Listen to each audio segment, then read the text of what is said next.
एक समय की बात है। यमुना नदी के किनारे बसा एक छोटा सा गांव था जिसका नाम था गोविंदपुर। यह गांव अपनी हरियाली, नदी की कलकल बहती धारा और आपसी भाईचारों के लिए प्रसिद्ध था। इस गांव में दो वृद्ध महिलाएं रहती थी, सुमित्रा और शांति। सुमित्रा हिंदू धर्म की थी और शांति जैन धर्म की। दोनों की उम्र 70 के पार थी और इस दुनिया में उनका कोई और सहारा नहीं था। फिर भी दोनों का प्रेम और विश्वास एक दूसरे के लिए इतना गहरा था कि वे एक परिवार की तरह रहते थे। सुमित्रा और शांति एक छोटे से मिट्टी के घर में रहती थी जो गांव के किनारे एक प्राचीन पीपल के पेड़ के पास था। उनके घर के आंगन में एक छोटा सा मंदिर था जिसमें सुमित्रा ने अपने आराध्य श्री कृष्ण के बाल स्वरूप लड्डू गोपाल को बड़े प्रेम से विराजमान किया था। शांति, जो जैन धर्म की अनुयायी थी, अपने कमरे में भगवान महावीर की एक छोटी सी तस्वीर रखती थी और रोज उनकी पूजा करती थी। दोनों अपने अपने धर्म का पालन करती थी, लेकिन एक दूसरे के विश्वास का सम्मान करती थी। सुमित्रा हर सुबह सूरज उगने से पहले उठती थी और अपने दैनिक कार्यों को पूरा करने के बाद लड्डू गोपाल की सेवा में जुट जाती थी। वह उन्हें एक छोटे बच्चे की तरह मानती थी। वह पहले उन्हें गुनगुने जल से स्नान करवाती, फिर सुंदर रेशमी वस्त्र पहनाती और छोटे छोटे आभूषणों से मुकुट, माला और कंगन से उन्हें सजाती। इसके बाद वह ताजे फूलों की माला चढ़ाती और भोग के लिए माखन, मिश्री और लड्डू अर्पित करती। सुमित्रा का मानना था कि लड्डू गोपाल कोई साधारण मूर्ति नहीं बल्कि साक्षात श्री कृष्ण का बाल स्वरूप है जो उनके घर में निवास करते हैं। जब भी सुमित्रा गांव के बाजार जाती, वह लड्डू गोपाल के लिए कुछ न कुछ लाती। कभी ताजे फल, कभी छोटे छोटे खिलौने और कभी रंग बिरंगे कपड़े। वह उन्हें भोग लगाने से पहले प्यार से कहती, मेरे कन्हैया, मैं यह तुम्हारे लिए लाई हूँ, इसे खाओ और खुश रहो। उसका यह प्रेम देखकर शांति भी मुस्कुराती और कहती, सुमित्रा, तुम्हारा यह प्रेम देखकर लगता है कि तुम सचमुच अपने लड्डू गोपाल को अपना बेटा मानती हो। शांति हालांकि जैन धर्म की थी, लेकिन सुमित्रा की भक्ति को देखकर उसका मन भी श्रद्धा से भर जाता था। वह अक्सर सुमित्रा के साथ बैठकर उसकी पूजा पाठ की बातें सुनती और कभी कभी उनकी भी मदद करती। सुमित्रा जब भोग बनाती तो शांति उसके लिए ताजी सब्जियां लाती। दोनों का जीवन सादगी और प्रेम से भरा था। शाम को जब दोनों अपनी अपनी पूजा पाठ से खाली हो जाती तो आंगन में बैठकर सुख दुख की बातें करती, पुरानी यादें ताजा करती और हंसी मजाक के साथ समय बिताती।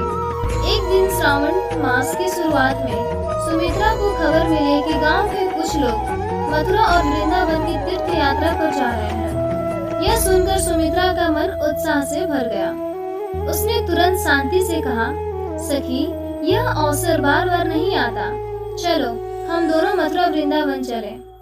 वहाँ श्री कृष्ण की लीला स्थली है। मेरे कन्हैया के दर्शन करेंगे। शांति ने मुस्कुराते हुए जवाब दिया, सुमित्रा, तुम्हारा उत्साह देखकर मेरा भी मन करता है, लेकिन मेरी यह वृद्धावस्था और कमजोर टांगे मुझे लंबी यात्रा की इजाजत नहीं देती।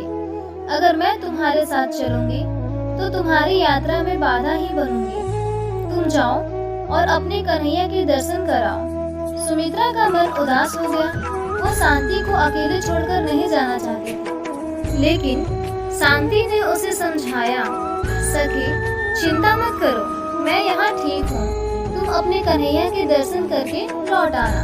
सुमित्रा ने हिचकिचाते हुए सहमति दे दी और अपनी तीर्थ यात्रा की तैयारी शुरू कर दी। जाने से पहले सुमित्रा ने शांति को अपने पास बुलाया और गंभीर स्वर में कहा, सखी, मैं एक माह के लिए तीर्थ यात्रा पर जा रही हूँ। मेरे लड्डू गोपाल का ध्यान रखना, उन्हें एक छोटे बच्चे की तरह स्नेह देना। रोज सुबह उन्हें स्नान करवाना, सुंदर वस्त्र और आभूषण पहनाना और भोग लगाना। वे मेरे लिए सिर्फ मूर्ति नहीं, मेरे कन्हैया हैं। शांति ने सुमित्रा की बातें ध्यान से सुनी और मुस्कुराते हुए कहा, सुमित्रा, तुम निश्चिंत होकर जाओ, मैं तुम्हारे लड्डू गोपाल का पूरा ख्याल रखूंगी।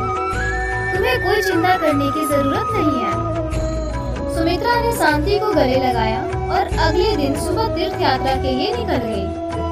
सुमित्रा के जाने के बाद शांति ने घर का सारा कार्यभार संभाल लिया। अगले दिन वह सुबह जल्दी उठी, अपने नियंत्रण कर्म और पूजा पाठ से निर्वृत्त होकर वह लड्डू गोपाल की सेवा की तैयारी में जुट गई। हालांकि वह जैन धर्म की थी और मूर्ति पूजा में विश्वास नहीं करती थी, लेकिन सुमित्रा की भक्ति और विश्वास को देखकर उसने लड्डू गोपाल की सेवा उसी प्रेम और श्रद्धा से शुरू करने का निश्चय किया जैसे सुमित्रा करती थी। उसने सुमित्रा के बताए अनुसार ठाकुर जी के लिए माखन और मिश्री का भोग तैयार किया। यह सब करते हुए उसे अजीब सा सुकून मिल रहा था। वह मन ही मन सोचती, सुमित्रा का यह प्रेम कितना अनोखा है। यह छोटी सी मूर्ति उनके लिए साक्षात भगवान है। जब शांति लड्डू गोपाल को स्नान करवाने के लिए उनके वस्त्र उतार रही थी, उसकी नजर उनके पैर पर पड़ी। वह चौंक गई। लड्डू गोपाल के पैर घुटनों पर मुड़े हुए थे और उसे लगा कि शायद उसकी वजह से उनके पैर टेढ़े हो गए। शांति को यह नहीं पता था कि लड्डू गोपाल का बाल स्वरूप हमेशा घुटनों के बल बैठी मुद्रा में होती है। उसने उन्हें हमेशा वस्त्रों और आभूषणों में सजा धजा देखा था, इसीलिए उसे यह गलतफहमी हो गई कि यह उसकी लापरवाही से हुआ है। शांति का दिल बैठ गया। वह सोचने लगी, हाय, यह मैंने क्या कर दिया। सुमित्रा ने इतने विश्वास के साथ मुझे यह जिम्मेदारी सौंपी थी और मैं उनके लड्डू गोपाल की देखभाल भी ठीक से नहीं कर पाई। वह घंटों उदास बैठी रही, अपने आप को कोसती रही। फिर उसे सुमित्रा की बात याद आई। शांति, मेरे लड्डू गोपाल सिर्फ मूर्ति नहीं, साक्षात श्री कृष्ण का स्वरूप है। वे जीवित हैं। शांति का मन थोड़ा हल्का हुआ। उसने निश्चय किया कि वह लड्डू गोपाल के पैरों को ठीक करने की कोशिश करेगी। उसने सोचा कि अगर वह उनके पैरों की रोज मालिश करे तो शायद वे ठीक हो जाएं। अगले दिन से शांति ने एक नया नियम शुरू किया। वह रोज सुबह और शाम को लड्डू गोपाल के पैरों के तेल से मालिश करने लगी। वह बड़े प्रेम और श्रद्धा से उनके छोटे छोटे पैरों को सहलाती और मन ही मन प्रार्थना करती, हे भगवान, मेरी गलती माफ करना। मैं नहीं चाहती थी कि आपके पैर टेढ़े हो जाएं। कृपया ठीक हो जाएं। शांति की यह भक्ति नादान थी, लेकिन उसका हृदय शुद्ध था। वह दिन रात लड्डू गोपाल की सेवा में लगी रहती। वह उनके लिए ताजे फूल लाती, माखन और लड्डू बनाती और उन्हें नए नए खिलौने दिखाती। वह लड्डू गोपाल से बातें करती जैसे वे सचमुच एक छोटा बच्चा हो। मेरे कन्हैया, यह देखो मैं तुम्हारे लिए क्या लाई हूँ, वह कहती और एक छोटा सा खिलौना उनके सामने रख देती। श्री कृष्ण जो भक्त के हृदय की हर पुकार सुनते हैं, शांति की इस नादान भक्ति से प्रसन्न हो गए। उनकी कृपा का ऐसा नियम है कि वे भक्ति के भाव को देखते हैं, न कि कर्म की परिपूर्णता को। शांति का प्रेम और श्रद्धा इतना सच्चा था कि श्री कृष्ण ने उसकी भक्ति को स्वीकार कर लिया। एक सुबह जब शांति रोज की तरह लड्डू गोपाल को स्नान करवाने की तैयारी कर रही थी, उसकी नजर उनके पैरों पर पड़ी। वह आश्चर्य से भर गई। लड्डू गोपाल के पैर अब मुड़े हुए नहीं थे, वे सीधे हो गए थे। शांति की आंखों में आंसू छलक आए। वह समझ नहीं पाई कि यह चमत्कार कैसे हुआ, लेकिन उसका दिल खुशी से फूलों की तरह खिल उठा। वह दौड़कर मंदिर में गई और लड्डू गोपाल के सामने बैठकर बोली, हे कन्हैया, यह आपकी कृपा है। आपने मेरी भक्ति को स्वीकार किया। शांति अब वो भी उत्साह से उनकी सेवा करने लगी। वह रोज उनके लिए नए नए भोग बनाती, मंदिर को और सुंदर तरीके से सजाती और लड्डू गोपाल से बातें करती। ऐसे ही समय बीता और 1 महीने बाद सुमित्रा तीर्थ यात्रा से लौट आई। वह थकान के बावजूद उत्साह से भरी थी। मथुरा और वृंदावन के दर्शन ने उसका मन शांति और आनंद से भर दिया था। घर पहुंचते ही वो सबसे पहले अपने लड्डू गोपाल के दर्शन करने मंदिर की ओर दौड़ी। लेकिन जैसे ही उसने लड्डू गोपाल को देखा, वो स्तब्ध रह गई। लड्डू गोपाल खड़े हुए थे। उनकी वह परिचित घुटनों के बल बैठी मुद्रा अब नहीं थी। सुमित्रा को लगा कि शायद यह कोई और मूर्ति है। वह घबराते हुए शांति के पास गई और बोली, सखी, ये क्या हुआ? मेरे लड्डू गोपाल कहाँ हैं? यह मूर्ति तो उनकी नहीं है। शांति ने मुस्कुराते हुए सारा वृतांत सुनाया। कैसे उसे लगा था कि लड्डू गोपाल के पैर उसकी गलती से टेढ़े हो गए, कैसे उसने उनके पैरों की मालिश की और कैसे एक दिन अचानक उनके पैर सीधे हो गए। सुमित्रा ने शांति की बातें ध्यान से सुनी। उसकी आंखें आश्चर्य और श्रद्धा से भर गई। वह समझ गई कि यह श्री कृष्ण की लीला है। वह दौड़कर मंदिर में गई और लड्डू गोपाल के चरणों में गिर पड़ी। आंसुओं के साथ वो बोली, हे मेरे कन्हैया, हे मुरलीधर, आपकी कृपा का कोई अंत नहीं। आपने मेरी सखी की नादान भक्ति को भी स्वीकार कर लिया। फिर वो शांति के पास लौटी और उसे गले लगाकर बोली, सखी, तू धन्य है। तुझ पर श्री कृष्ण की ऐसी कृपा बरसी है जो कोई सोच भी नहीं सकता। मेरे लड्डू गोपाल का यह बाल स्वरूप हमेशा घुटनों के बल बैठा हुआ था। यह उनकी मूर्ति की बनावट थी, लेकिन तेरी भक्ति ने उसके स्वरूप को ही बदल दिया। तेरे प्रेम ने उनके पैर सीधे कर दिए। यह खबर धीरे धीरे पूरे गोविंदपुर में फैल गई। गांव वाले सुमित्रा और शांति के घर आने लगे। सभी लड्डू गोपाल के दर्शन करना चाहते थे। लोग इस चमत्कार को देखकर आश्चर्यचकित थे। कुछ लोग इसे श्री कृष्ण की कृपा मानते थे, तो कुछ लोग इसे शांति की शुद्ध भक्ति का फल। गांव का माहौल भक्ति और उत्साह से भर गया। हर शाम सुमित्रा और शांति के घर के आंगन में भजन कीर्तन होने लगा। लोग एक साथ इकट्ठा होकर श्री कृष्ण की लीलाओं का गुणगान करते। इस घटना ने शांति के मन में गहरी छाप छोड़ी। हालांकि वह जैन धर्म की अनुयायी थी, लेकिन श्री कृष्ण की कृपा से उसके हृदय में एक नया विश्वास जगा दिया। वह अब भी भगवान महावीर की पूजा करती थी, लेकिन साथ ही लड्डू गोपाल की सेवा में भी उत्साह से हिस्सा लेती। वह कहती, सुमित्रा, धर्म चाहे कोई भी हो, भक्ति का भाव एक ही है। मेरे महावीर और तेरे कन्हैया में कोई अंतर नहीं। दोनों प्रेम और करुणा के प्रतीक हैं। सुमित्रा और शांति का जीवन अब और भी सुखमय हो गया।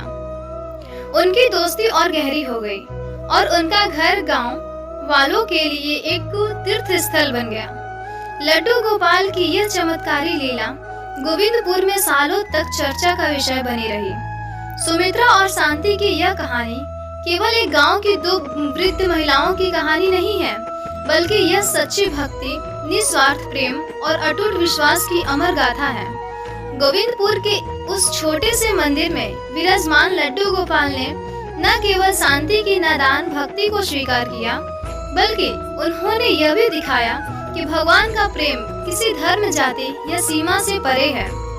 शांति, जो जैन धर्म की अनुयायी थी, उसने अपने शुद्ध हृदय और निस्वार्थ भाव से ही श्री कृष्ण को प्रसन्न कर लिया। उसकी भक्ति ने न केवल लड्डू गोपाल के स्वरूप को बदल दिया, बल्कि पूरे गांव के लोगों के मन में एक नई आस्था और प्रेरणा जगा दी। यह कहानी हमें सिखाती है कि सच्ची भक्ति का आधार केवल कर्म कांड या रीति रिवाज नहीं, बल्कि हृदय की पवित्रता और प्रेम का भाव है। शांति को यह नहीं पता था कि लड्डू गोपाल का स्वरूप हमेशा घुटनों के बल बैठा हुआ होता है। फिर भी उसने अपने प्रेम और विश्वास से असंभव को संभव कर दिखाया।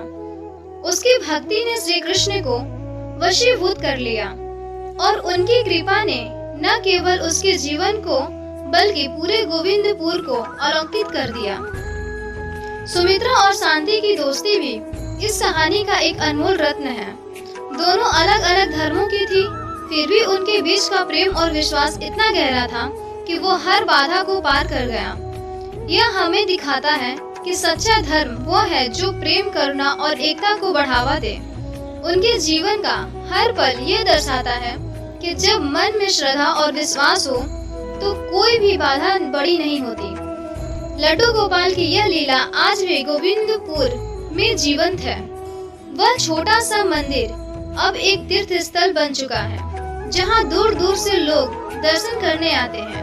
हर साल सावन मास में वहां भक्तों का मेला लगता है और लोग श्री कृष्ण की कृपा कहानियां सुनाते हैं। यह मंदिर केवल एक स्थान नहीं, बल्कि भक्ति और विश्वास का प्रतीक है, जो यह बताता है कि जब मन में सच्चा प्रेम और श्रद्धा हो तो भगवान स्वयं अपने भक्तों के पास चल कर आते हैं।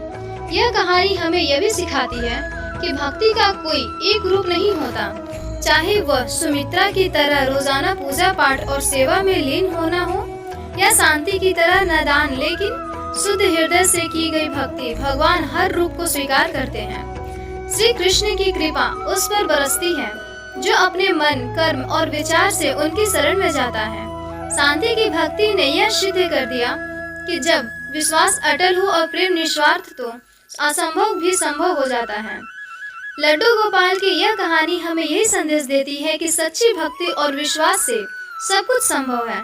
चाहे जीवन में कितनी भी कठिनाइयां आए, कितने भी संदेह मन को घेर ले, अगर हृदय में प्रेम और विश्वास की ज्योति जल रही है तो भगवान का आशीर्वाद अवश्य प्राप्त है।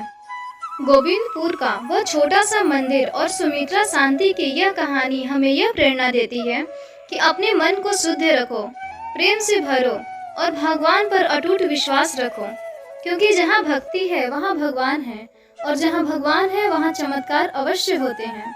दोस्तों, आशा करती हूँ कि यह कहानी आपको पसंद आई होगी। अगर पसंद आई हो तो वीडियो को लाइक करके चैनल को सब्सक्राइब कर लीजिएगा और ज़्यादा से ज़्यादा वीडियो को शेयर कीजिएगा। राधे राधे, जय श्री कृष्णा।